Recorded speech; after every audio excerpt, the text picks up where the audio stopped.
bergantung kepada Allah, meminta kepada Allah, itu bagian dari ibadah. Jadi kalau kita pengen dapat banyak pahala ibadah, doa aja yang sering. Karena berdoa itu adalah ibadah. Dan Nabi yang paling banyak berdoa itu salah satunya Nabi Ibrahim. Dan kita baca di dalam Al-Quran gimana doa-doa Ibrahim yang sangat luar biasa. Sehingga Ibrahim dikenal dengan istilah Awwahun, hamba yang awwah.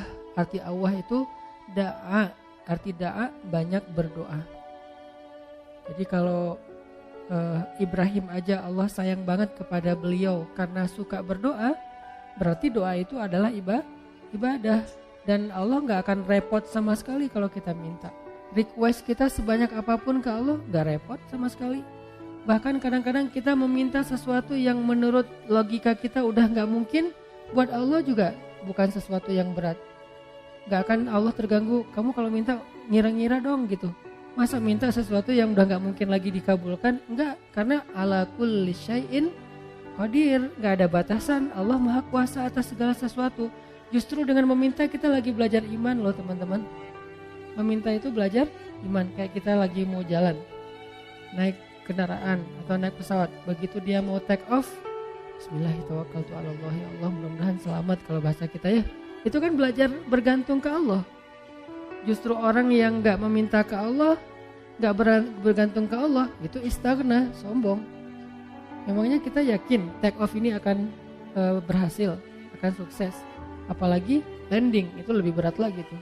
Selalu deg-degan saya kalau udah landing. Apalagi kalau yang misalnya pesawatnya agak kecil, terus cuacanya gak bagus, landingnya sampai gak terlalu mulus gitu, itu kan resikonya tinggi. Sehingga pas lagi landing, doanya mungkin 3 kali lipat pas dari take off gitu. Kalau take off doanya subhanallah sakharana haza, kalau landing sampai yasinan, ayat kursi, ar-rahman. Kenapa? Karena bergantung kepada Allah. Loh kok pas lagi kayak gitu berdoa, ya ke siapa lagi coba? Kita berlindung, ke siapa lagi kita bergantung, ke siapa lagi kita berharap. Itu bagian dari iman. Jadi makin sering berdoa, kita makin sering belajar gantung, kayak manja gitu ke Allah. Dan emang harusnya kayak gitu, manja banget sama Allah. Ya Allah nih gimana ya? Ya Allah saya ada ini, ya Allah ada itu. Terus saja setiap hari itu laporan ke Allah. Dia dikit-dikit nge-mention Allah, dikit-dikit angkat tangan. Allah sayang banget sama hamba yang kayak gitu. Justru kalau hamba ngerasa, ini mah masih bisa dikerjain sendiri, ntar aja kalau udah susah baru minta sama Allah. Allah gak suka yang kayak gitu. Itu bukan mandiri, itu istighna, sombong. Masuk hal yang sepele aja minta ke Allah. Nabi bilang, mintalah kepada Allah walaupun garam. Garam aja mau masak minta ke Allah, walaupun sederhana mungkin bahasanya. Ustadz, garam itu bukan minta ke Allah, beli ke warung, ke Alfamart, bukan minta ke Allah. Mungkin beli bisa juga dapat garam dengan seizin Allah pastinya. Tapi kita jadi gak belajar iman, kita jadi gak dapat pahala. Apa susahnya sih tinggal bilang, ya Allah ini kurang garam, Bismillah, jalan aja nyari garam. Dapat garam, ada 2 orang, yang satu beli garam di warung tanpa Bismillah, yang kedua beli garam di warung dengan Bismillah. Dua-duanya dapat garam, tapi yang kedua dapat plus pahala, iman, makin disayang sama Allah. Siapa tahu lewat masakan yang dia masak dengan Bismillah itu rasa cinta Allah tanamkan dalam hati suaminya. Kalau belum punya suami, siapa tahu itu calon mertuanya. Kan kata Nabi, di balik nama Allah selalu ada kebaikan kan? Jadi kalau kita bilang Bismillah gak ada ruginya. Tinggal kita bilang, ya Allah kurang garam, Bismillah, cari aja garam di warung. Yang kedua, dianggap itu mah gak perlu Bismillah juga dapat. Yang namanya garam gampang carinya. Ya, dua-duanya dapat garam, dua-duanya masukin garam ke dalam masakan itu. Tapi yang satu berkah, yang satu tidak berkah. Segala sesuatu yang dilibatkan nama Allah di dalamnya, kata Nabi, Allah munculkan kebaikan atau keberkahan. Segala sesuatu yang tidak ada nama Allah, Allah cabut keberkahannya. Jadi bukan hanya masalah makanan yang kita makan teman-teman, tapi apa kebaikan setelah itu yang kita dapetin. Sehingga kalau misalnya kita ngerasa mampu pun secara logika sederhana, mudah, tetap pakai nama Allah. Tetap minta sama Allah. Karena yang kita minta bukan yang mudah itu doang, tapi apa yang setelah itu.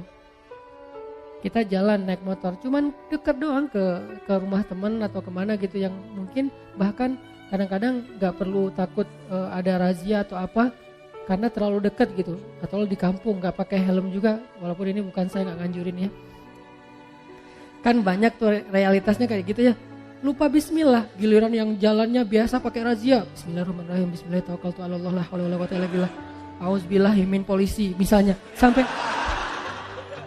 Sampai doanya macam-macam gitu kan ya. Kenapa? Karena dianggap itu beresiko. Giliran yang ringan-ringan enggak. Jangan lihat itunya doang, lihat apa setelahnya. Jangan-jangan pas kita enggak baca bismillah, emang enggak ada kejadian apa-apa. Tapi kita lupa, mungkin harusnya kita dapat kebaikan loh. Tapi gara-gara enggak baca bismillah, kita enggak dapat kebaikan. Walaupun enggak dapat musibah. Siapa tahu pas lagi kita jalan, harusnya tadi Allah udah naruh, kayak kita main game kan suka ditaruh kayak bonus-bonus gitu, nyawa atau apalah ya. Terus kalau pas lewat nyamber dapat naik itunya nyawanya, dapat 1 strip, dapat 2 strip.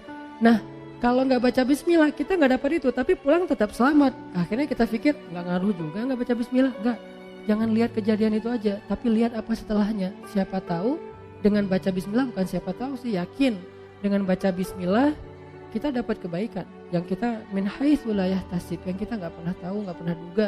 Yang kayak cerita saya dulu dapat, alhamdulillah beli rumah gara-gara sholat asar di masjid Cihanjuang yang sekarang dekat rumah. Kenapa bisa kayak gitu? Mana saya tahu ada yang akan jual rumah di masjid lagi sholat asar.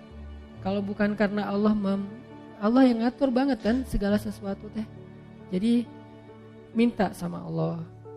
Berharaplah kebaikan-kebaikan sebanyak apapun dari Allah, itu gak ngerugiin Allah.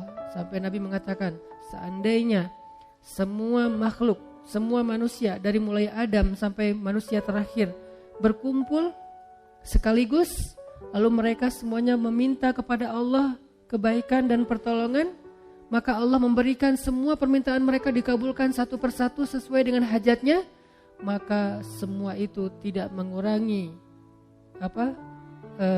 kebesaran Allah, walaupun sekecil 1 tetes air yang dicelupkan dengan ujung jarum ke dalam lautan, sama sekali gak berkurang. Apa repotnya buat Allah? Ini berhala udah ngumpul semua, bukan sealatif loh. Dari Nabi Adam sampai manusia terakhir ngumpul, numplek semuanya, ya Allah, ya Allah, ya Allah, semuanya teriak minta kepada Allah, dan Allah kabulkan satu-satu masing-masing dikabulkan sampai beres hajatnya. Itu enggak mengurangi kebesaran Allah walaupun seujung kuku sekalipun atau seujung jarum sekalipun.